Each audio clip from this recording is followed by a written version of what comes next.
इसको रिकॉर्ड। सभी को नमस्कार। सभी का स्वागत है एनएलपी की डे 19 की क्लास में। और हम एनएलपी में बहुत कुछ सीखते जा रहे हैं। हमने कॉपिंग मैकेनिज्म सीखा, स्टेजेस सीखे, हमारी कैसी कैसी सिचुएशंस में हम अपने पांचों एरियाज में कैसे हैंडल करते हैं वो सीखा। हमने सक्सेस के लिए कुछ टेक्निकल और हॉलिस्टिक अप्रोच सीखी। उसके बाद हम देखते हैं कि फिर भी हमारी सफलता में अभी बहुत सारी बातें हैं जो और जाननी जरूरी हैं। उनमें सबसे इम्पोर्टेंट एक और टॉपिक आता है हमारा प्रोक्रेस्टिनेशन। आपने सब ने सुना होगा प्रोक्रेस्टिनेशन के बारे में। प्रोक्रेस्टिनेशन क्या है कि हम कोई भी कार्य करने लगते हैं तो हम कई बार उसको टाल देते हैं। चाहे हम थोड़ी देर के लिए टालें, चाहे हम ज़्यादा देर के लिए टालें, वही प्रोक्रेस्टिनेट कहलाता है कि चलो रुक के करते हैं अभी। और ये तो 99% लोगों के साथ होता है। अलार्म लगा के सोया जाता है और सुबह जब उठते हैं तो मन जो है एक बार यही कहता है थोड़ी देर में उठेंगे। वहीं से स्टार्ट हो जाता है हमारा ये प्रोक्रेस्टिनेशन। और बहुत बार बहुत सारे लोग, मैं परसेंटेज तो क्या बताऊं, बहुत सारे लोग ऐसा करते हैं, अलार्म को बंद करके सो जाते हैं। और ये देखिए वो सुबह से ही जो ये स्टार्ट हुआ, अपनी आदत के अंदर उस चीज का समावेश हमने खुद ही करना स्टार्ट कर दिया।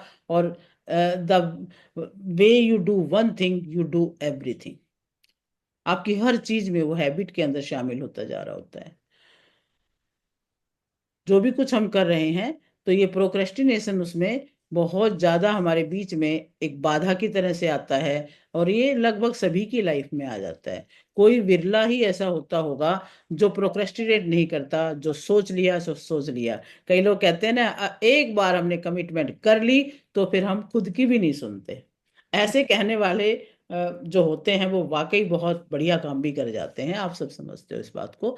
तो कोई हजारों में से एक प्रोक्रेस्टिनेशन, होता होगा मैम, ये तो हाँ जी, कोई हजारों में से एक होता हाँ होगा। बिल्कुल वो होता होगा। नहीं, प्रोक्रेस्टिनेशन बहुत बड़ी बाधा है हमारी लाइफ में। इसको हम समझेंगे अच्छे से, इसका क्या तो इम्पैक्ट पड़ता है हमारे ऊपर और क्या इसके रीजन है, कैसे हम इसको दूर कर सकते हैं, ये सारा हम इस टॉपिक के अंतर्गत लेंगे। तो प्रोक्रेस्टिनेशन के लिए कुछ साइंटिफिक फैक्ट्स हैं कि प्रोक्रेस्टिनेशन होता क्या है, कैसे ये काम कर रहा होता है। तो scientific facts about procrastination: procrastination is often intentional self sabotage. ये नोट करें आप। Procrastination is often intentional self sabotage. Self sabotaging का अर्थ है जब आप स्वयं के सपनों और लक्ष्यों के बीच में बाधा बनकर खड़े हो जाते हैं।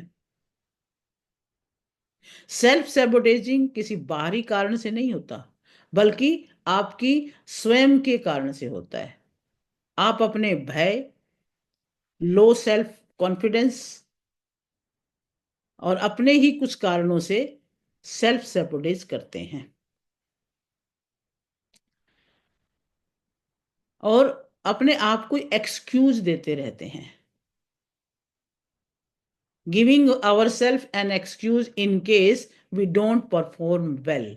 जब हम परफॉर्म नहीं करते अच्छे से तो कारण देते हैं और हम उसको, कार्य को आगे के लिए टाल देते हैं। Performing short term satisfaction over long term discomfort. हम शॉर्ट टर्म सेटिस्फेक्शन चाहते हैं, लॉन्ग टर्म में क्या नुकसान हो रहा है उसको नहीं देखते। हम उसको एक शॉर्ट टर्म, थोड़ी देर का एक कंफर्ट चाहते हैं, सेटिस्फेक्शन चाहते हैं, उसके लिए हम बहुत सारी चीजों को आगे के लिए पोस्टपोन कर देते हैं। Our brain can determine whether we are more likely to procrastinate. For example, people with larger amygdala. आपका अमिगडाला यानी मस्तिष्क के अंदर एक छोटा सा एक पार्ट होता है, संरचना अमिगडाला होती है। ये आपके मस्तिष्क में लिम्बिक सिस्टम नामक एक बड़े नेटवर्क का एक हिस्सा होता है। जब आपके जीवित रहने की बात आती है तो आपका अमिगडाला और लिम्बिक सिस्टम बेहद महत्वपूर्ण होते हैं। यानी ये अमिगडाला जो है ना, ये आपको हमेशा जो भी डर का कोई भी सीन बना होगा कभी पास्ट में, तो उसकी इसके पास पिक्चर बनी होती है। जब भी कोई काम करने लग जाते हो तो ये तुरंत आगाह करता है आपको कि अरे ऐसा हो जाएगा। यानी वो पिछले डर को तुरंत सामने लाके खड़ा कर देता है और ये उस तरह से फिर हमें रोक देता है। ये अमिगडाला की वजह से ही हम फाइट, फ्राइट और फ्लाइट मोड में आते हैं। या तो हम डर जाएंगे, या हम भाग जाएंगे, या हम लड़ाई करने लग जाएंगे। तो ये जो तीन सिचुएशन, F3 मोड में हम अमिगडाला की वजह से आते हैं, क्योंकि अमिगडाला के पास जो पास्ट मेमोरीज हैं डर वाली, उसको वो रखता है, वो सिचुएशन को याद कर लेता है तुरंत कि इस सिचुएशन में इन्होंने ऐसा किया था और ऐसा हो गया था, तो तुरंत याद दिलाता है। तो इससे हम F3 मोड में आते हैं। तो ये बहुत ही महत्वपूर्ण पार्ट है। मस्तिष्क के वे हिस्से हैं जो खतरे का स्वतः पता लगा लेते हैं, और वे व्यवहार, भावनात्मक नियंत्रण और सीखने में बहुत बड़ी भूमिका निभाते हैं। They warn us about danger and negative effects. और people whose brain cannot process the information, the amygdala gives are more likely to procrastinate। तो फिर ये अमिगडाला का जो ये बिहेवियर है, जो भी इसका जो भी काम होता है, वो यही है कि ये हमें सचेत करता रहता है। और सचेत का कारण क्या, फिर परिणाम क्या होता है? प्रोक्रेस्टिनेट। जब ये हमें आगाह करता है ना, ऐसा हो जाएगा, एकदम से मन से आवाज आ जाती है, अरे ऐसा किया तो ऐसा हो जाएगा, फिर हम उसको कहते हैं चलो छोड़ो। तो सबसे बड़ा रीजन ये अमिगडाला का जो F3 मोड है, उसकी वजह से हम प्रोक्रेस्टिनेट करते हैं। ये साइंटिफिक फैक्ट्स हैं। Procrastination is a chronic issue for about 20% of adults. जो बड़े लोग हैं उन क्रोनिक इशू है, बार बार करते हैं वैसा। Procrastination has become more common in modern times, likely due to phenomena such as the increased availability of distraction and temptations। एक तो ये हो गया अमिगडाला की वजह से। दूसरा, आजकल कॉमन हो गया है। क्यों हो गया? क्योंकि डिस्ट्रैक्शंस बहुत हैं। हम कोई भी काम करने जाते हैं, साथ में दूसरी बात ऐसी खड़ी होती है, या टेम्पटेशन होता है, उसकी तरफ हम आकर्षित हो जाते हैं, और जो असली काम है उसको पोस्टपोन कर देते हैं। As well as the increase of unstructured और सेल्फ स्ट्रक्चर्ड जॉब्स। एक रीजन सबसे बड़ा, हम इसको डिटेल में पढ़ेंगे, कि हमारा जो काम है उसकी स्ट्रक्चर नहीं बनी हुई है, यानी वो हमें डिफिकल्ट लगने लगता है। हमने उसका खुद का ही एक सिस्टम नहीं बनाया हुआ है। हमने खुद ही अपनी जो सेल्फ स्ट्रक्चर बना लिया, या अनस्ट्रक्चर छोड़ दिया किसी भी चीज को, फिर वो प्रोक्रेस्टिनेट हो जाता है। और ज्यादातर आपने देखा होगा, जो फीमेल की तुलना में मेल ज्यादा करते हैं प्रोक्रेस्टिनेट। ये भी जेंडर में भी ये बात देखने में आती है, कि जो मेल हैं वो ज्यादा जल्दी कहते हैं छोड़ो, कल कर लेंगे, या थोड़ी देर बाद में कर लेंगे, कोई नहीं फर्क पड़ता। तो कुछ ऐसी बातें उनमें ज्यादा होती हैं। आप ग्रो करना चाहते हो पर कर नहीं पाते हो, इसकी वजह से। कारण सिर्फ प्रोक्रेस्टिनेशन है, उसी की आज हम चर्चा कर रहे हैं। तो प्रोक्रेस्टिनेशन होता क्या है ये जानेंगे। आपके जीवन में ये क्या क्या इम्पैक्ट क्रिएट कर रहा है, हम क्यों करते हैं, रीजन क्या है इसके पीछे, और कैसे इसको ओवरकम कर सकते हैं। ये चार पार्ट पे हम बात करेंगे। तो प्रोक्रेस्टिनेशन होता क्या है, पहले हम इसको समझेंगे। मूल रूप से प्रोक्रेस्टिनेशन तब होता है जब हमारे मस्तिष्क का वो हिस्सा, लिम्बिक सिस्टम, जो हमें अच्छा महसूस कराता है और आनंद चाहता है, उस हिस्से से अपना स्थान ले लेता है। कौन? Pre frontal cortex. एक सिस्टम है लिम्बिक सिस्टम, ये हमें अच्छा फील करवाता है, आनंद चाहता है, इमोशंस ज्यादा इसमें होती हैं। तो उस पे फिर आ जाता है हमारा प्री फ्रंटल कॉर्टेक्स। ये स्थान ले लेता है, जो हमें योजना बनाने और निर्णय लेने में मदद करता है। तो हमेशा हमारा प्री फ्रंटल कॉर्टेक्स है, जिसकी वजह से हम किसी कार्य को करते हैं। तो इसलिए काम पूरा करने की बजाय हम चीजों को टाल देते हैं, अन्य चीजों को करने का बहाना ढूंढते हैं जो उस समय बेहतर लगती हैं। तो उदाहरण के लिए, लिम्बिक सिस्टम कहता है कि मैं समुद्र तट पर लंबी सैर के लिए जाना चाहता हूँ। फिर मैं समुद्र तट पर बैठना, ध्यान करना, पढ़ना, सूर्यास्त का आनंद लेना चाहता हूँ। इससे मुझे बहुत अच्छा महसूस होगा। यानी लिम्बिक सिस्टम चाहता है कि मैं इस प्रकार से समुद्र तट पे जाऊं और वहां पे आनंद से मैं घूमूं फिरूं। प्री फ्रंटल कॉर्टेक्स क्या कहता है? मुझे समुद्र तट पर जाना चाहिए, कुछ वीडियो बनाने चाहिए। यदि मैं उनको ठीक से तैयार करूं, उन पे विचार करूं, तो मैं बहुत अच्छी शूटिंग कर सकता हूँ। अब प्री फ्रंटल कॉर्टेक्स क्या है? वो योजना बनाएगा, कोई ना कोई काम की बताएगा। लेकिन दूसरा जो है हमारा लिम्बिक सिस्टम कहेगा भाई मजे करो वहां जाके, तो ना हवा खाओ वहां की, और मजे से घूमो फिरो। सूर्यास्त, अच्छा, फिर प्री फ्रंटल कॉर्टेक्स उसको उसमें बीच में बोलता रहेगा, सूर्यास्त के आसपास ना बड़ा अच्छा मौसम होता है, अच्छी रोशनी होती है, तो बिजनेस भी अच्छा हो सकता है। है, और बिजनेस अच्छा होगा तो मुझे अच्छा महसूस होगा। तो ये प्री फ्रंटल कॉर्टेक्स इस प्रकार के, क्योंकि हमारे ही अंदर दो आवाजें आती रहती है ना। एक आवाज कहता है अरे हवा खाओ ना, मजे करो। दूसरा कहता है अरे ये बड़ा अच्छा समय, वीडियो बना लो, यहाँ तो बड़ा अच्छा बिजनेस की बातें हो सकती हैं, यहाँ पे योजनाएं बन सकती हैं। तो क्या होता है फिर, प्रोक्रेस्टिनेशन सबकॉन्शियस माइंड की एक प्रैक्टिस है। ये कॉन्शियस माइंड कुछ करना चाहता है, लेकिन सबकॉन्शियस माइंड की प्रैक्टिस क्या है? प्रोक्रेस्टिनेशन। आप कहते हो कि ये काम 10 दिन बाद हो जाएगा, पहले हम दूसरा कर लें, एंजॉय कर लें पहले। और 10 दिन बाद हो जाए, 10 दिन हो गए, तो फिर कहते हैं कोई बात नहीं, 15 दिन बाद हो जाएगा। 15 दिन हो गए। इस तरह करते करते आप कई साल निकालते रहते हो, और यही प्रोक्रेस्टिनेशन है। अभी मैं अपना ही बताऊं, देखो अभी अभी जस्ट रिसेंट बात है। अब मैं अपना आंख का जो भी मेरा ट्रीटमेंट था वो हो गया था, कम से कम भी 5-7 दिन में बिल्कुल ठीक रही हूँ अभी भी। तो मैं सोचती चल आज स्टार्ट करती हूँ क्लास, डेली सोचती हूँ सुबह कि मैं आज शाम को क्लास लेती हूँ। और जब शाम होते होते मैं सोचती हूँ नहीं कोई बात नहीं, कल ले लेंगे, परसों ले लेंगे। तो ये करते करते मैंने ही खुद एक वीक निकाल दिया। तो आज तो फिर मैं बिल्कुल ठान के ही बैठ गई, नहीं इससे ज्यादा लेट नहीं। फिर आदत ज्यादा पक्की बन जाएगी और वो छूट जाएगा काम। तो इस तरह से हम खुद खुद भी टालते हैं अपनी चीजों को। अगर कोई व्यक्ति एक्सट्रीमली ग्रो करना चाहता है, देखो कई बहुत ग्रो करना चाहते हैं, तो प्रोक्रेस्टिनेशन उनके जीवन में सबसे बड़ी बाधा है। कहीं सोच के देख लो, जो ग्रो करना चाहते हैं तो सबसे बड़ा यही एक कारण है जो हमें रोक रहा होता है। स्टार्टिंग में जोश होता है, काम को शुरू कर लेते हैं, लेकिन जैसे जैसे आप आगे बढ़ते हैं तो वो चीजें उस तरह से हो नहीं पाती हैं। पहले 10 दिन जोश में हो, और उसके बाद 10 दिन के बाद जोश खत्म हो जाता है। अगर 10 दिन के बाद भी उसे निभाते हैं, कंटिन्यूटी में निभा रहे हैं, तो सफलता से कोई पीछे आपको छोड़ नहीं सकता। फिर आप सफलता की तरफ पहुंच रहे हो। अगर कोई काम करना है तो कंटिन्यूअस उसे कंप्लीट करना है। तो कोई भी काम, चाहे बिजनेस का है, चाहे आपको कॉल करना है, चाहे आपको प्रेजेंटेशन देना है, तो ये सारी काम जो है आपको एक सही टाइम पे कंटिन्यूटी में अपने डिसिप्लिन के हिसाब से करने हैं, तभी जाके काम हो पाएगा। तो आप बचाव के लिए एक्सप्लेनेशन देने लगते हो, तो ये चीजें आपके अंदर टाल मटोल करवाती हैं। तो ये आ गया हमारा, भाई क्या होता है प्रोक्रेस्टिनेशन। तो सबसे बड़ा रीजन है नेगेटिव के। अगर इसका हम देखें, बाकी रीजन डिटेल में जानेंगे क्योंकि बड़े सारे रीजन होते हैं।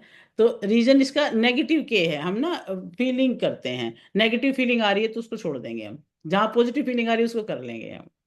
यानी हम पॉजिटिव के की तरफ जाते हैं, नेगेटिव के को छोड़ते रहते हैं। और अंदर में एक वो चल पड़ता है, एक नेगेटिव इनर वॉइस चलने लग जाती है, नेगेटिव नरेशन चलने लग जाता है, मेरे से नहीं होगा। ये नेगेटिव नरेशन चल रही है, नेगेटिव ऑडियो चल रहा है, नेगेटिव फीलिंग्स आ रही हैं। ये चीजें हैं जिसकी वजह से हम मेनली करते होते हैं। तो अभी हम ये देखेंगे कि इसके इम्पेक्ट क्या क्या पड़ते हैं हमारे ऊपर। करते तो हैं हम, हमने अपनी ही सक्सेस को डिले करते जा रहे हैं, पूरी जिंदगी निकाल देते हैं। जो सक्सेस के हम डिजर्व करते थे, जो बहुत ही यंग एज में हम उस सक्सेस को प्राप्त कर सकते थे, उसको हम डिले करते रहेंगे, करते रहेंगे, करते रहेंगे। यदि किसी ने कंटिन्यूटी में काम कर लिया, उसने पा भी ली होगी सफलता, ऐसा भी नहीं है, सफलता पाने वाले भी बहुत हैं लोग। पर उनकी लाइफ में हम झांक के देखेंगे, कंटिन्यूटी, रेगुलरिटी बहुत बड़ी चीज है, वही लोग सफल हो पाए हैं। तो इसके इम्पैक्ट हमारी लाइफ में क्या पड़ते हैं वो देखते हैं। सबसे पहला इम्पैक्ट पड़ता है, प्रोक्रेस्टिनेशन किल्स मोमेंटम। नंबर 1 लिखो इसको, प्रोक्रेस्टिनेशन किल्स मोमेंटम। मोमेंटम को खत्म कर देता है, ये हमारी गति को खत्म कर देता है। जब आप प्रोक्रेस्टिनेट करते हो आज या कल, परसों, नरसों, तो मोमेंटम टूट जाता है। एक सोचो कि आप एक बाइक पर बैठे हो, खाली रोड है, आप आराम से निकल गए, आपकी जर्नी बहुत इजी हो गई। सेम यदि बाइक पर हम बैठे हैं, बार बार ब्रेक मार रहे हैं, बार बार रुकते हुए जा रहे हैं, कभी इधर जा रहे हैं, कभी उधर जा रहे हैं, तो क्या होगा?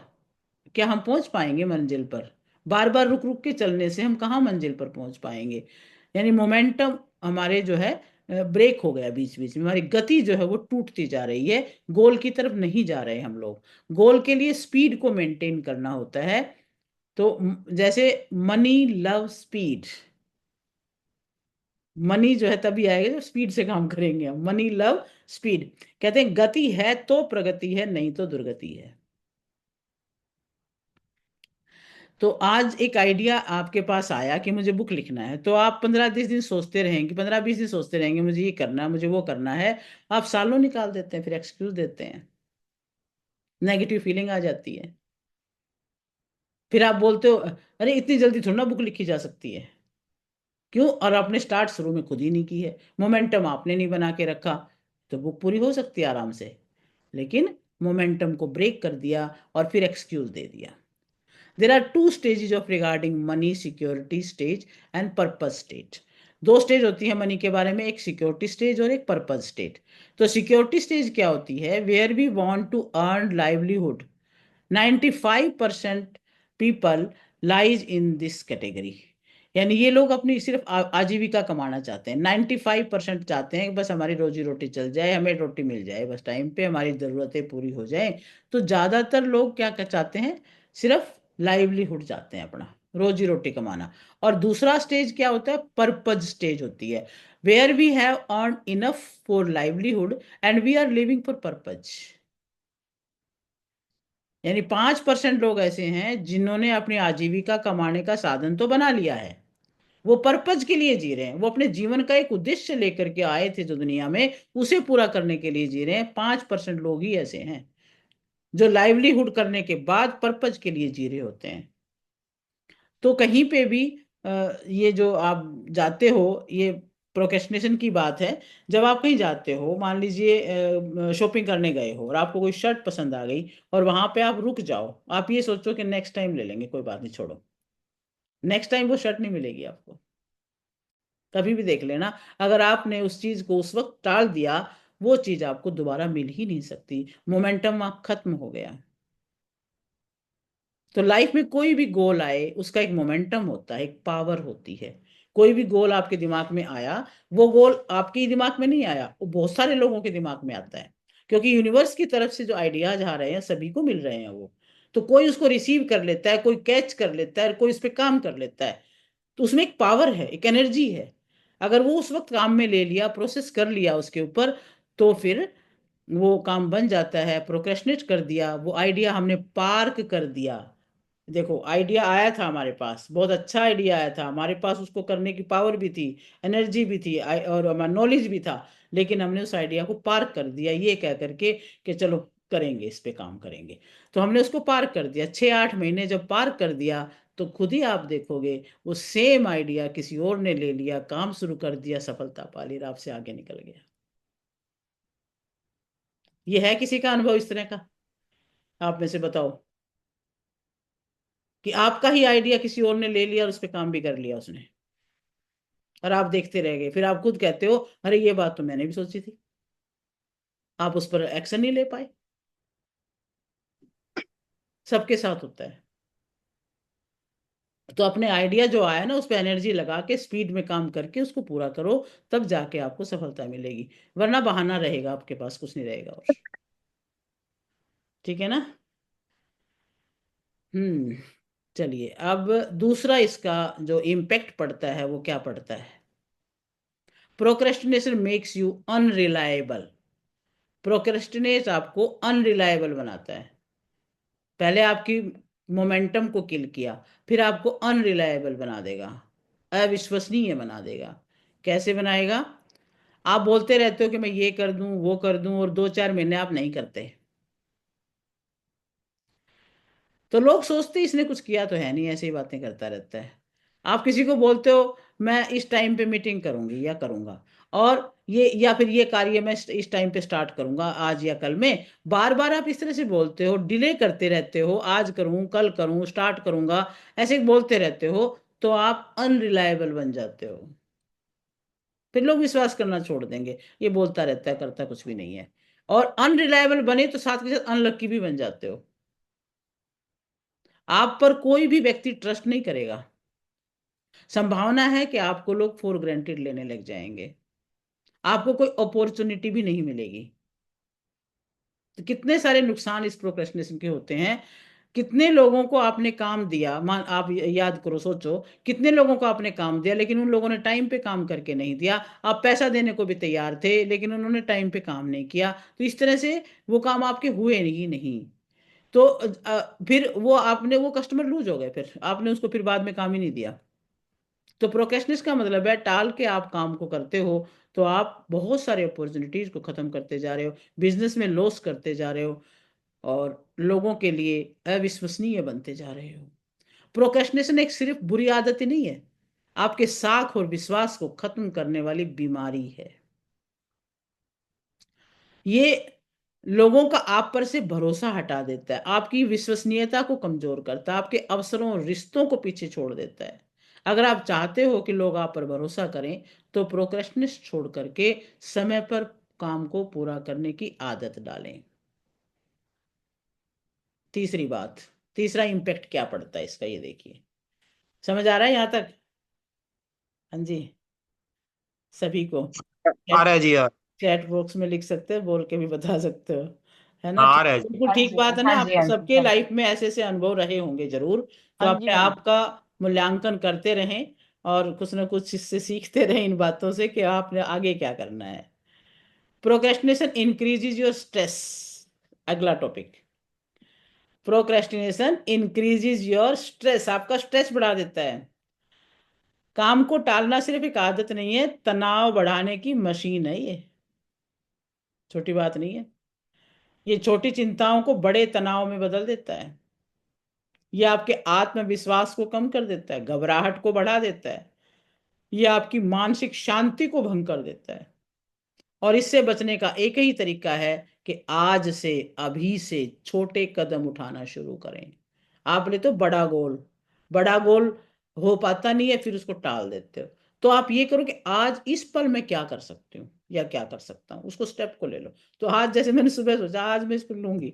प्रोक्रेस्टिनेशन यही यही लेते हैं, जो टाल रही हूँ ना, इसी टॉपिक को पहले लेती हूँ। ये एक प्रोक्रेस्टिनेशन है जो मुझे जो है इस चीज में पीछे करता जा रहा है। तो इसको पीछे नहीं होना मैंने। तो आज इसको हमने लिया, आज से मैं कहा शुरू करते हैं इस चीज को ही। तो अब लोगों ने शुरुआत हो गई लाइफ ना। में, हाँ अब जी, शुरुआत हो गई। शुरुआत हो गई, और क्या। प्रोक्रेस्टिनेशन को टालना ये नहीं रखना भाई, ये बहुत बड़ी बीमारी है। हालांकि लाइफ में ऐसा कम ही किया है, और फिर भी किया है। ये नहीं कह सकते नहीं किया, बहुत सारी चीजों में किया भी है, हर चीज में नहीं किया, लेकिन कई चीजों में किया भी, हमने भी किया है। सबके सबका अनुभव है ऐसा, क्योंकि कुछ ऐसा है मैम, हम करना नहीं चाहते तो सामने वाला करवा देता है। हाँ, कुछ ना कुछ कहीं से कहते हैं, डिस्ट्रैक्शन भी है, और हमारे हाँ, सामने टेम्पटेशन भी है, कई हाँ, तरह हाँ, के। तो उनसे हम प्रभावित हो जाते हैं। छोड़ो, कोई बात नहीं, अरे थोड़ी देर में कर लेंगे, अभी 5 मिनट बाद कर लेंगे। छोटा हाँ, छोटा भी हाँ। करते करते आदत को बना डालते हैं हम लोग। तो ये चीजें हमें अब समझना है, इस चीज को बड़े अच्छे से। तो एक और होता है कि लोगों ने माइंड में ये डाल के रखा है कि सफल होने के लिए टाइम लगता है, सक्सेस होने के लिए टाइम लगता है। लेकिन मैं कहती हूँ, सफल होने के लिए टाइम नहीं लगता, सुपर सफल होने के लिए टाइम लगता है। जब आप बहुत एक्सट्रीम लेवल पे पहुंचना चाहते हो, उसमें तो टाइम लगेगा, क्योंकि वो तो कई स्टेप पार करने पड़ेंगे। लेकिन सफलता तो मिल जाती है, अगर आप स्पीड से काम करते हो, ढंग से काम करते हो, स्पीड मिल वो मिल जाता है। क्योंकि सुपर सक्सेस होने में क्या है, क्यूमुलेटिव एडिशन होता जाता है, वो कई चीजें मिलती हैं उसके साथ में। प्रोक्रेस्टिनेट करने वाला कभी भी लाइफ में प्रोडक्टिव काम नहीं करेगा। आज नहीं, कल नहीं, परसों अपने करियर में फोकस नहीं करेगा, तो बहुत सारी चीजें सीखेगा भी नहीं टाइम पे। क्योंकि काम करने के लिए हमें कुछ नहीं आता चीज तो सीखना पड़ेगा। कोई चीज आती नहीं है ना, तो फिर हम टाल देते हैं, भाई ये तो मुझे आता ही नहीं है। अरे भी आता नहीं है तो सीख लो। सीखने के लिए वो टाइम नहीं लगाता फिर, और इसी वजह से प्रोक्रेस्टिनेट करता है, क्योंकि काम आता ही नहीं है उसको। हर इंसान को जन्म से थोड़ी सीख के आता है, यहाँ पे आके हम लोग सीखते हैं। और अभी हम देखो, हम आज भी सीख रहे हैं। अभी एनएलपी था टॉपिक, ये हमने पहले किया ही नहीं था, लेकिन ये बढ़िया टॉपिक है, जानका बहुत जरूरी है इसका जानना। तो आज हम सीख रहे हैं। हर पल, यानी ये जीवन, पूरा जीवन ये प्रक्रिया चलती रहती है, कभी भी लेट नहीं है, कभी भी। You are not too late. तो always you can learn and grow. तो हमेशा आपको ये लगना करना चाहिए कि आप कभी भी लाइफ में कुछ भी करना है, तो उसके लिए अगर वो चीज़ नहीं आती तो सीख के आगे बढ़ो। और यहाँ पे हम अटक जाते हैं कहीं ना कहीं। तो यदि हम यदि कोई पैसा नहीं कमा पा रहा, तो इसके अंदर में प्रॉब्लम है कि वो कहीं ना कहीं प्रोक्रेस्टिनेट कर रहा है। एक चीज में कोई और पैसा कमा रहा है, लेकिन आप नहीं कमा पा रहे, इट मीन्स कहीं ना कहीं आप टाल रहे हो चीजों को, कमी छोड़ रहे हो, तभी नहीं कर पा रहे हो। क्योंकि सेम चीज में एक बंदा दूसरा कमा रहा है, हम नहीं कमा पा रहे, तो कहीं ना कहीं तो कमी है। और सबसे बड़ी कमी प्रोक्रेस्टिनेशन की है।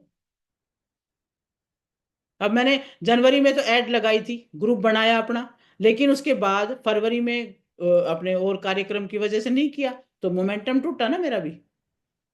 फिर कहीं ना कहीं और प्रॉब्लम आ गई, तो उसमें हम चल पड़े, तो मोमेंटम टूट गया। अब अगर जो करने वाले, कंटिन्यूस चलता रहता है प्रोसेस उनका, वो अपने काम को रोकते ही नहीं है, तब जाकर के वो कहीं ना कहीं पहुंचते हैं फिर। अगर आप रिलेशनशिप में प्रोक्रेस्टिनेट कर रहे हो, जैसे मान लो कहीं मिलके परिवार को कहीं ट्रिप पे जाना है या कोई प्रोग्राम करना है, तो हम क्या करते हैं, टाल देते हैं, फिर कर लेंगे, चलो आज नहीं कल कर लेते हैं, कल चल पड़ेंगे, कल घूम आएंगे। तो पारिवारिक ट्रिप बनाना है, कहीं जाना है, और हम उसको टालते जा रहे हैं। कामों को टालना वैसे ही है जैसे बढ़ता हुआ कर्ज। जितना टालेंगे उतना वो कर्ज बढ़ता जाएगा, तनाव बढ़ता जाएगा। अब सोचिए कि मान लो आपको हर महीने छोटी छोटी किस्त चुकानी है, और आप ये सोचो कोई बात नहीं अगले महीने दे देंगे। अब वो छोटी ही रकम बड़े कर्ज में बदल जाती है, फिर आप उसको चुका नहीं सकते, तनाव बढ़ता रहता है। फिर तो आपको समझ ही नहीं आता इससे निपटे कैसे। अगर समय पर थोड़ा थोड़ा थोड़ा थोड़ा करके करते रहें, तो वो कार्य पता भी नहीं चलेगा और पूरा भी हो जाएगा। जैसे एक तेल दीपक जल रहा है, दीपक में तेल थोड़ा है, तेल खत्म होता जा रहा है, बाती जो है जलती जा रही है, जलती जा रही है आपकी, यानी वो ऊर्जा जो है वो खत्म होती जा रही है। अगर उसमें तेल डलता रहा तो हो सकता है बहुत लंबे समय तक दीपक जलता रहे, वरना तो दीपक तो बुझेगा ही जब उसकी एनर्जी खत्म हो जाएगी। तो उसको कंटिन्यूअस जो है वो चीज ऊर्जा देनी होती है। हम्म। अब आता है फोर्थ पॉइंट इसका, प्रोक्रेस्टिनेशन मेक्स यू गिल्टी। आपको गिल्ट में ले आता है ये। क्यों? खुद ही तो कर रहे हो, कोई और तो कर नहीं रहा, तो खुद ही हम इस बात का निर्णय भी करते हैं, अरे मैंने ही नहीं किया टाइम पे। यानी गिल्ट जो हमारे अंदर आता है, अपराध बोध हमारे अंदर आता है। जब आप खुद को धोखा देते हो तो अंदर ही अंदर पछतावा भी होता है। कल्पना कीजिए कि आपने खुद से वायदा किया सुबह जल्दी उठूंगी, एक्सरसाइज करूंगी, और जब अलार्म बजता है तो आप सोचते हैं अरे बस कोई बात नहीं, 5 मिनट बाद कर लेंगे, और फिर सो गए। दिन भर आपको ग्लानि महसूस होगी यदि वो आपने टाल दिया, उस वक्त उठ करके आप वॉकिंग पे नहीं गए, एक्सरसाइज में नहीं गए, तो फिर आपको ग्लानि महसूस होगी, गिल्ट महसूस होगा। खुद ही कहेंगे कि आज तो ना सुबह सुबह ही काम खराब कर दिया, वादा तोड़ दिया खुद का ही बनाया हुआ है। मान लीजिए कोई अच्छी सी किताब लिखना चाह रहे हो, हैं, हर दिन टालते रहते हो, महीने हफ्ते साल बीत जाते हैं, और फिर पीछे मुड़ के देखते हो तो क्या होता है, अफसोस होता है, अरे आपने इतनी अपनी क्षमता को बर्बाद कर दिया, उस वक्त एक इतना अच्छा आइडिया है तो उसको बर्बाद कर दिया। और टलते हुए अंत में पछतावे, अपराध बोध के सिवाय कुछ बचता नहीं है फिर। अब और एग्जाम्पल ले सकते हैं, या मान लो आपने आवेदन किया, कहीं अप्लाई किया, किसी नौकरी के लिए, स्कॉलरशिप के लिए, किसी कंपटीशन के लिए आपने अप्लाई कर दिया, और आपने नहीं करना है, कर दिया होता तो फिर तो बात ठीक थी ना। आपको करना था अप्लाई, किसके लिए? कोई स्कॉलरशिप मिलना था, कोई नौकरी मिलनी थी, या कोई प्रतियोगिता में भाग लेना था, करना था अप्लाई। और आपने सोचा चलो अभी टाइम है, कर दूंगी। और रोज टालते रहे, कल कर दूंगी, अभी तो है, टाइम पड़ा हुआ है, 15 दिन पड़े हुए हैं, अब कर देंगे। तो ऐसे टालते टालते क्या हुआ, वो टाइम तो निकल गया, और लास्ट टाइम एंड टाइम आ गया। एंड टाइम आ गया और एंड टाइम पे आप कर ही नहीं पाए, तो फिर क्या हो गया? समय निकल गया ना, पछतावा अपराध बोध के सिवाय क्या बचेगा फिर? आपके हाथ से बहुत बड़ा मौका निकल गया, आपने अप्लाई ही नहीं किया उस चीज के लिए।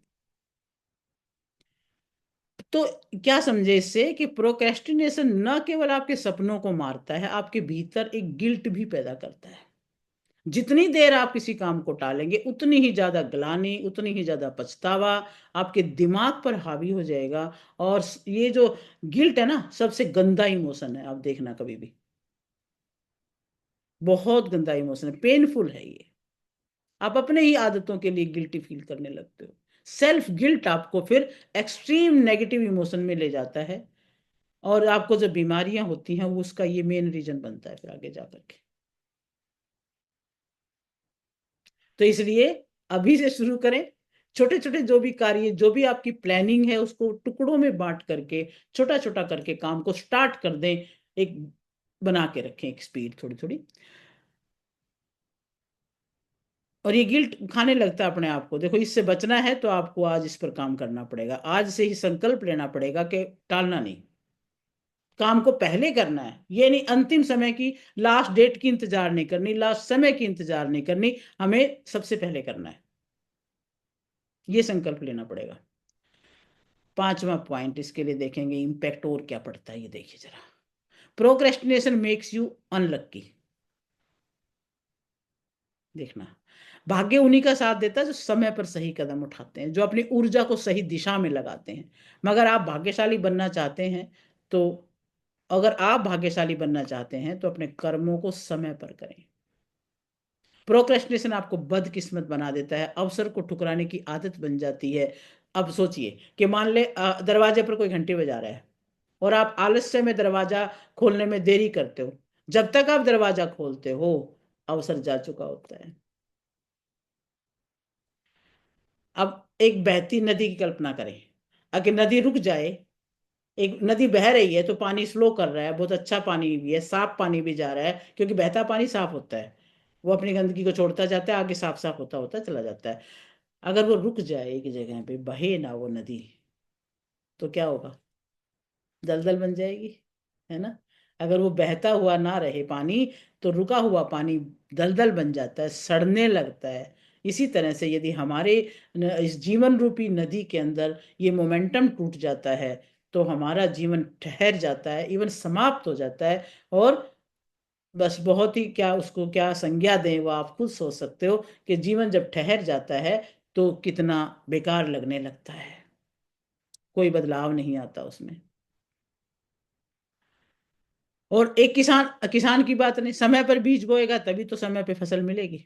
अगर वो आलस्य में बीज बोने में ही देरी कर दे, तो फिर उसको बहुत सूखा भी झेलना पड़ सकता है, और बड़ा नुकसान झेलना पड़ सकता है, मेहनत भी करेगा लेट करने से, और वो फल भी नहीं ले पाएगा। प्रोक्रेस्टिनेशन करने वाले लोग खरगोश की तरह से आखिरी समय तक इंतजार करते हैं और अंत में हार जाते हैं। आपको याद होगा ना कछुए की खरगोश की कहानी है। खरगोश सोचता है मैं तो बड़ा तेज दौड़ता हूँ और मैं तो जीत ही जाऊंगा, और रुक गया बीच में। सोचता है कोई बात नहीं, कछुआ कितना ही चल ले, मैं उससे पहले पहुंच जाऊंगा। लेकिन उसने अपनी गति को रोक दिया, तो वो हार गया फिर। इसी तरह से प्रोक्रेस्टिनेशन आपकी किस्मत को खराब करता है, अनलक्की बनाता है, क्योंकि आप अपने अवसर को, अपनी ऊर्जा को, अपने समय को, सफलता को खुद ही गंवा देते हैं। नेक्स्ट पॉइंट लिखिए, प्रोक्रेस्टिनेशन किल्स योर अपॉर्चुनिटीज। आपके अवसरों को खत्म कर देता है। सफलता की फसल वही काटते हैं जो समय पर मेहनत करते हैं। प्रोक्रेस्टिनेशन अवसरों को मारता है, क्योंकि जब तक आप कदम उठाने का फैसला करते हैं तब तक वो हाथ से निकल चुके होते हैं। यदि आप अपने सपनों को साकार करना चाहते हैं तो आज पहला कदम उठा लें। अवसर उड़ने की आजादी देते हैं, लेकिन टाल मटोल आपको उड़ने से रोकते हैं। मौका आता है उड़ो, लेकिन हम सोचते हैं नहीं कल उड़ देंगे, तो फिर रुक गए तो रुक गए बस। कल्पना कीजिए आपके पास बड़े सुंदर सुंदर पंख हैं उड़ने के लिए, बहुत सुंदर पंख हैं जो आपको बड़ी ऊंचाइयों तक लेके जा सकते हैं। लेकिन हर बार आप सोचते हैं मैं उड़ूं तो मेरे पंख कमजोर ना पड़ जाएं, कभी तो मैं थोड़ा रुक जाता हूं, अभी अपने उनको संभाल संभाल के रखते रहते हैं। और धीरे धीरे वास्तव में आपके ही पंख कमजोर पड़ने लगते हैं, और जब आप उड़ने का फैसला करते हैं तो पंख उठते ही नहीं फिर। जो बहुत उड़ने के लिए तत्पर थे, वो रुक गए, वो कमजोर पड़ गए, वास्तव में उस वक्त काम ही नहीं होता है फिर। आपको एक बहुत जरूरी ट्रेन पकड़नी है, मान लीजिए, जो आपको सफलता के शहर तक लेके जा रही है, लेकिन आप सोचते हो थोड़ा आराम कर लूं, नेक्स्ट ट्रेन में चला जाऊं। जब आप स्टेशन पर पहुंचते हो तो ट्रेन तो छूट गई। लंबा इंतजार करना पड़ सकता है, बहुत लंबा, और मंजिल तक पहुंचने के लिए बहुत बड़ा स्ट्रगल करना पड़ सकता है। अगर आप गलत ट्रेन में चढ़ गए तो भी बहुत मुश्किल है, आपको सही ट्रेन में सही समय पे चढ़ना पड़ेगा। और मेरे को वो एक बात याद आ गई इसी ट्रेन की बात पे ही। एक बार हमारे साथ हुआ था ऐसा। हम स्टेशन पे खड़े, और ट्रेन में हमें जाना था कहीं, तो हम जल्दबाजी में थे कि ट्रेन आ जाए तो बस फटाफट जाए। उस दिन ट्रेन थोड़ी लेट भी थी, हम चढ़ गए दूसरी ट्रेन में। उस सही ट्रेन में नहीं चढ़े, और फिर हम कहीं और ही पहुंच गए। और फिर वहां से पता चला काफी दूर जाने के बाद कि हम तो गलत ट्रेन में चढ़ गए। फिर वहां उतरे, वापसी आए, फिर वापसी पता नहीं कितने धक्के खाए, बहुत दूर पैदल चलना पड़ा, किसी दूसरी बस में चढ़ना पड़ा, और बहुत एक फिर बीच में 5-7 किलोमीटर का ऐसा एरिया जहाँ पे कुछ भी ना मिले, भीड़ इतनी ज्यादा, उसको क्रॉस कर, मतलब वो पूरा दिन लग गया, रात हो गई, और 24 घंटे हमारे बीच में ऐसे बर्बाद हुए। मुश्किल से पहुंचे थक हार के। ऐसा भी होता है मंजिल पे, हम गलत ट्रेन पे चढ़ने की वजह से हमारी ये तो हमारे साथ जीवन में घटित हुई है बात। ट्रेन वाली बात पे याद आ गई थी। तो हमें ये भी बहुत देखना पड़ेगा कि इस ट्रेन भी सही होनी चाहिए, हमारी सही टाइम पे होनी चाहिए, तब हम मंजिल पर सही समय पे पहुंचेंगे, वरना तो बहुत स्ट्रगल है भाई। जीवन एक टूटती हुई नाव है, जितनी देर करेंगे उतनी ये डूब जाएगी। एक नाविक की नाव में धीरे धीरे छेद हो रहा है, लेकिन वो सोचता है अभी तो ये तैर ही रही है, बाद में इसको मरम्मत कर लेंगे, और वो छेद क्या है, बड़ा होता जाता है, बड़ा होता जाता है, और वो नाव पूरी तरह डूब जाती है। हम छोटे छेद को बंद नहीं करते, छोटी बाधा को खत्म नहीं करते, तो वो फिर एक दिन बहुत बड़ी बन जाती है। तो ये सारी बातें हमने देखी कि प्रोक्रेस्टिनेशन की वजह से ही सारा कुछ हो रहा है। ये चीज कितनी ज्यादा प्रॉब्लमेटिक है, इतनी ज्यादा प्रॉब्लमेटिक है, फिर भी ये फिनोमिना मनुष्य के अंदर है,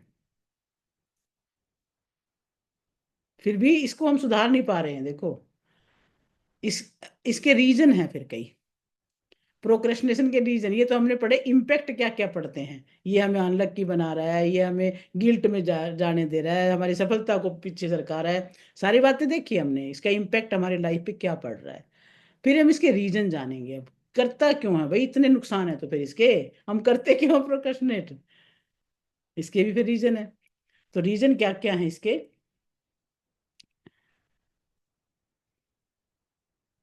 एक तो है यही जो हम बात करें नेगेटिव के, नकारात्मक फीलिंग जो है, ये चीजें, ये जो है ना एक नेगेटिव फीलिंग आ जाती है।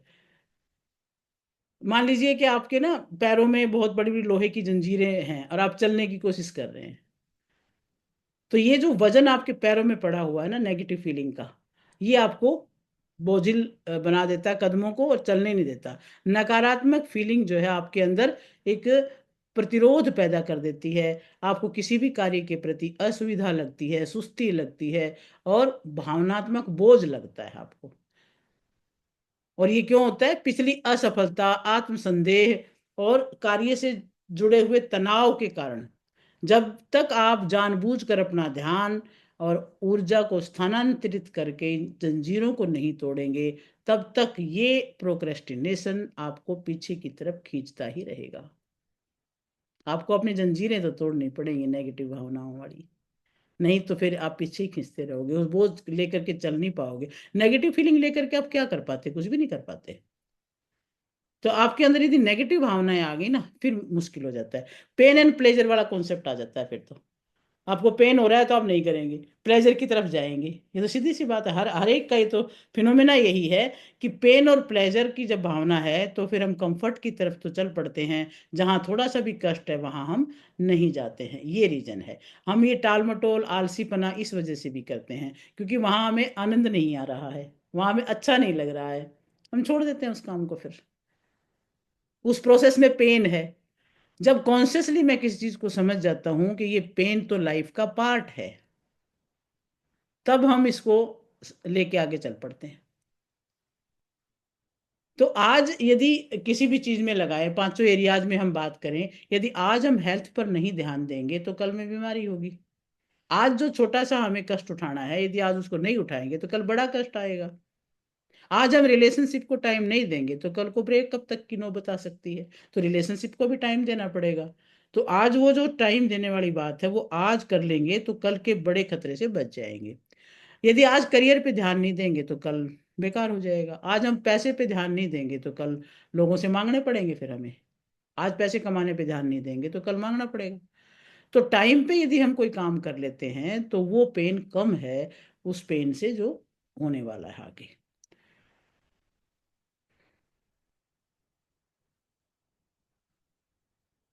चलिए, नेक्स्ट इसका रीजन है फियर ऑफ रिजेक्शन।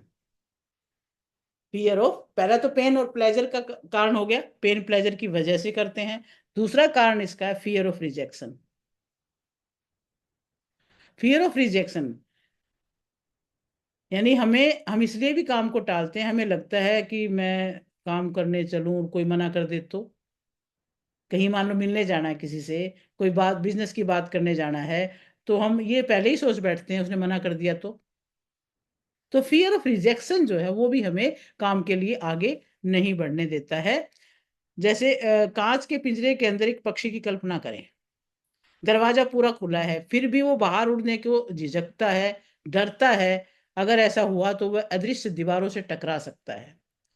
यानी कांच का पिंजरा है, बिल्कुल उसको दिख रहा है बाहर का सब कुछ, फिर क्योंकि वो वहां पे जब उड़ के देखा होगा, वो बार बार टकराता होगा वहां से, वो सोचता होगा कि ओपन एरिया है, और फिर वो टकरा के वहीं बैठ जाता है। तो फिर वो दरवाजा खुलने के बाद भी नहीं उड़ेगा, उसको लगेगा फिर ना टकरा जाऊं कहीं। तो ये सब भी होता है। अस्वीकृति का डर इस तरह से काम करता है, ये एक भ्रम पैदा करता है कि बाहर निकलने से, कार्रवाई करने से हमें असफलता मिलेगी, आलोचना मिलेगी। लोग महत्वपूर्ण कार्यों में देरी इसलिए करते हैं क्योंकि वो निर्णय अस्वीकृति और पर्याप्त रूप से अच्छा होने के बारे में चिंता करते हैं। वो सोचते हैं हमारा डिसीजन कहीं गलत तो नहीं है, अंदर अंदर ही रिजेक्शन है,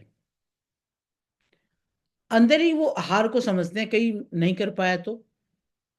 लेकिन पक्षी की तरह यदि आप छलांग नहीं लगाते हैं तो आप ये जान नहीं पाएंगे कि आकाश की विशालता आपका इंतजार कर रही है। अब कांच के पिंजरे वाला जो पक्षी है वो दरवाजे की तरफ जाता ही नहीं है, जाए तो आकाश में अच्छी उड़ान भर सकता है, वो डर के मारे बैठा रहता है। तो इसी तरह से हम लोग भी डर के मारे बैठे रहते हैं, यदि बाहर निकलेंगे तो हमें आकाश भी मिल सकता है, उड़ान की भी हमें जगह मिल सकती है। अगला रीजन इसका होता है टास्क इज बोरिंग। अगर वो काम बोरिंग है तो भी नहीं हम कर पाते हैं। कल्पना कीजिए आपको एक ऐसा भोजन परोसा जा रहा है जो वो पूरी तरह से फीका है। आपकी थाली में फीका भोजन है मान लीजिए, है, तो कोई नमक नहीं, कोई मसाला नहीं, बस उबली हुई सब्जी है। आप एक टुकड़ा खाते हैं, तुरंत उसको खत्म करने में रुचि खो देते हैं। मतलब एक टुकड़ा खा के पता लग गया फीका भोजन पड़ा, क्या खाएं। यानी आपको उसमें आनंद नहीं आया। इसी तरह से जब कोई कार्य बोरिंग कार्य है ना आपके सामने, तो फिर उसमें कोई उत्साह नहीं है, कोई भी कनेक्शन नहीं बन पाता, कोई आपको चैलेंज नहीं मिलता उसमें, है, काम करने में कोई फिर आनंद ही नहीं आता। तो उसकी तरफ से आप फिर पीछे हट जाते हैं। तो उसको फिर क्या है, उस कार्य को थोड़ा सा और अट्रैक्टिव बनाने की जरूरत है।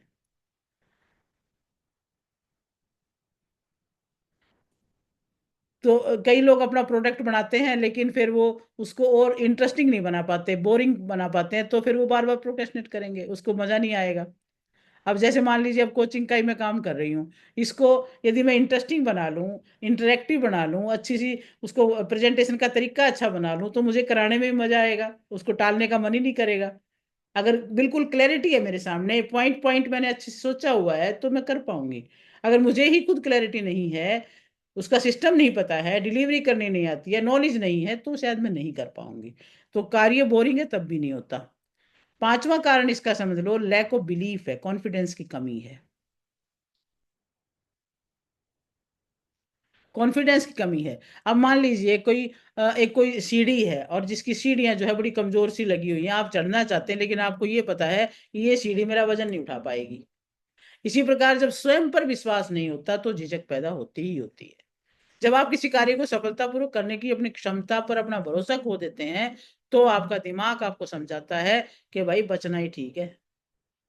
जब आप काम करने जाओगे पूरे ढंग से कर नहीं पाओगे तो फिर बेइज्जती होगी, इसलिए बचे रहो। आत्मविश्वास बनाना सीढ़ी को ठीक करने जैसा है, अपने कॉन्फिडेंस को आपने बनाना है, आपकी सीढ़ी को ठीक करना है, प्रत्येक स्टेप को बहुत अच्छे से मजबूत करना है, तब जाके आप कर पाओगे। अगर डाउट करते रहे तो प्रोक्रेस्टिनेट ही करना पड़ेगा,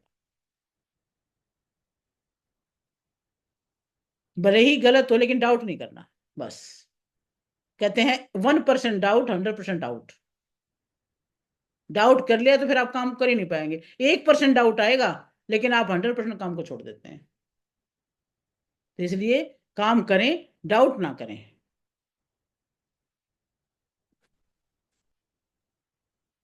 नेक्स्ट इसका लो आप कारण, unstructured task. Unstructured task, task का स्ट्रक्चर नहीं बना हुआ है, कोई सिस्टम नहीं, कोई क्लैरिटी नहीं है, कोई डायरेक्शन नहीं है, बिना किसी योजना के आपका मन जो है कार्रवाई करने से डरता है। फिर तो समाधान क्या होगा? कार्यों को छोटे छोटे स्टेप्स में बांट लें,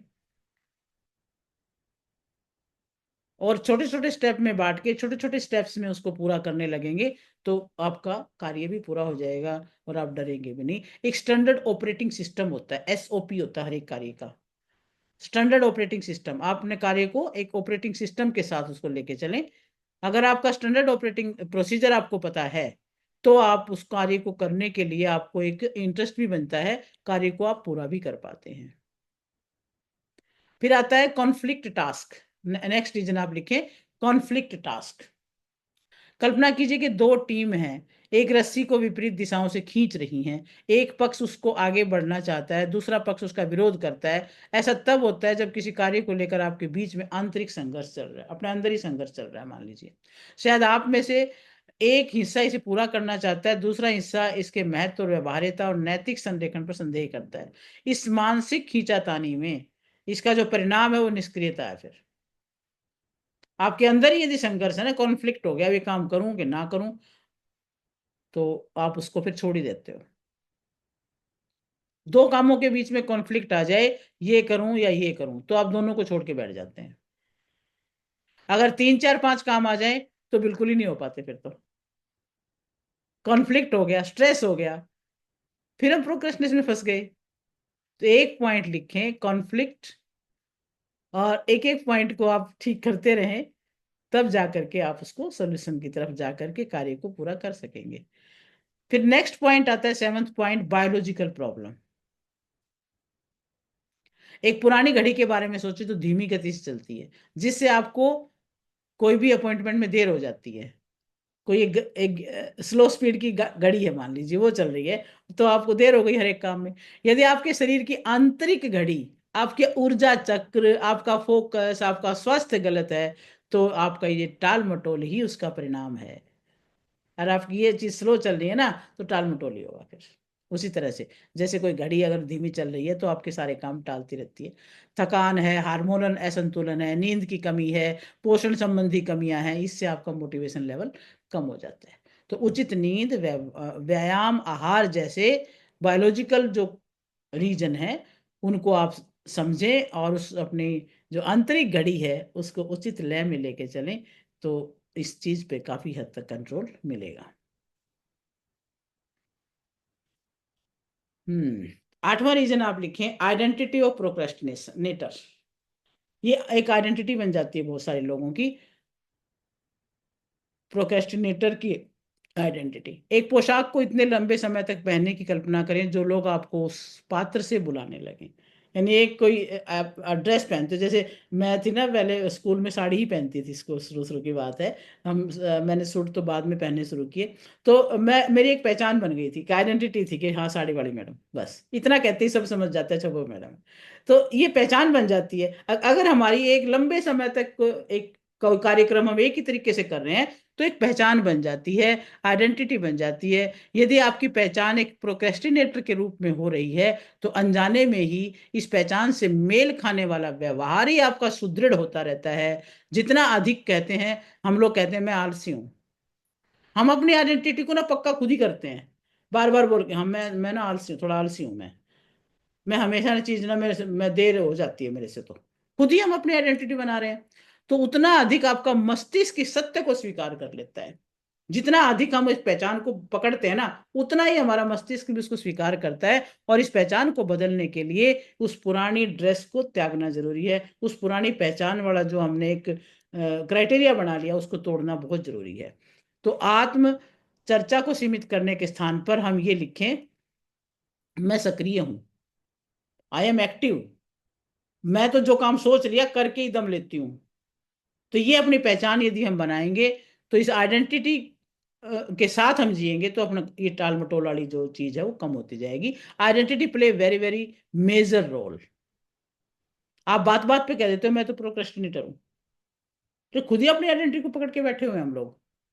तो यदि आइडेंटिटी स्ट्रांग होती है भी मैं तो ना अपना काम को टाइम पे करती हूँ, बस मेरे को तो हर चीज टाइम पे करना ही पसंद है। अगर आप आइडेंटिटी ये बनाएंगे तो ये चल पड़ेगी। इस वजह से अपनी आइडेंटिटी को हमें बना के रखना है। तो आज हम रीजन तक करते हैं, कल इस पे हम सॉल्यूशन पे चलेंगे। चलिए, तो आज आपने जाना कि क्या क्या इम्पैक्ट है और क्या क्या इसके रीजन हैं। अभी हम इसको आपसे जानते हैं, आपको कितना समझ में आया, तो बताएंगे भी क्या क्या समझा आज समझा प्रोक्रेस्टिनेशन वाली ये जो आलस टॉपिक है। छोड़ना है। समझा ये हाँ आलस छोड़ना है और अपने काम में लगना है। हाँ बिल्कुल, एक पल के बहाने लिए भी। बहाने नहीं बनाने। बहाने तो मतलब ही नहीं, बहाने ही तो हमें फिर जीवन में आगे बढ़ने नहीं देते हैं। गुड।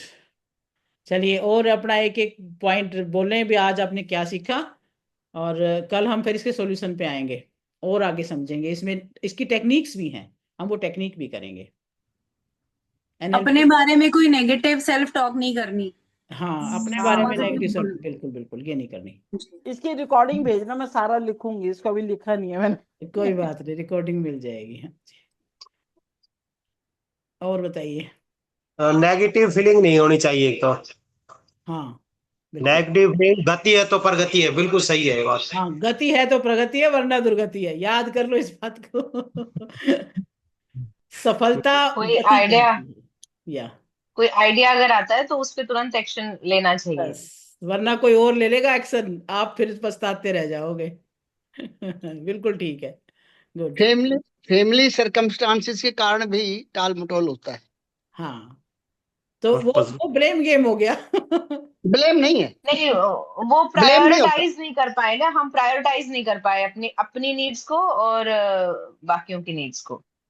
हाँ, प्रायोरिटाइज मतलब करके उसको। समटाइम्स अभी हम प्रायोरिटाइज दूसरों को कर लेते हैं, तब फिर हम अपने उनको फिर हम टाल देते हैं कि चल अपना काम हम बाद में कर लेंगे। But we end up ending frustrating ourselves then. Yes. Result तो फ्रस्ट्रेशन ही आएगा ना। हाँ हाँ, क्योंकि पर वही थी, वो सिचुएशनल चीज थी तो वाज नॉट इन कंट्रोल, तो हम उससे मूव ऑन ही कर सकते हैं आई थिंक, वहां से तो। बिल्कुल ठीक है, विशेष और उसको विशेष विशेषकर लेडीज के लिए ज्यादा प्रॉब्लम आती है। हाँ ये तो खैर है। प्रॉब्लम सभी के लिए आती है। बाकी प्रायोरिटाइज करके, जो प्राची ने कहा कि प्रायोरिटाइज करके हम चलें, तो उसके हिसाब से हम कार्यों को करें जरूर, उसको छोड़े ना, बस ये है। हम हाँ कहीं छोड़ के बैठ कंटिन्यू। जाते हैं ना, तब वो काम फिर हमारा रह जाता है भाई। हाँ मेरा तो कंटिन्यू। यही कहना है। कंटिन्यूटी बहुत जरूरी है इसके लिए। हाँ, छोटे छोटा छोटा कार्य करें। क्या कार्य क्या करना कर चाहिए। सकते हो आज इसी पल में, आप क्या कर सकते हो उसको कर डालें बस। तो चलिए, वेरी गुड, आपने समझा, उसको नोट किया, वेरी गुड। कल हम इसके उस पे चलेंगे सॉल्यूशन पे। और कुछ टेक्निक्स एनएलपी की भी करेंगे कि हम अपने माइंड में किस तरह से एनएलपी की टेक्निक से भी अपने इस प्रोक्रेस्टिनेशन वाली बात पर काबू पा सकते हैं और अपने आप को सक्सेस की तरफ लेके जा सकते हैं। तो आज के लिए इतना ही। Thank you very okay much. जी, बाय बाय। ज्वाइन किया। God bless bye. यू, आपका बाय दिन बाय। शुभ रहे। ओके वेरी जी, गुड। बाय। ओके जी।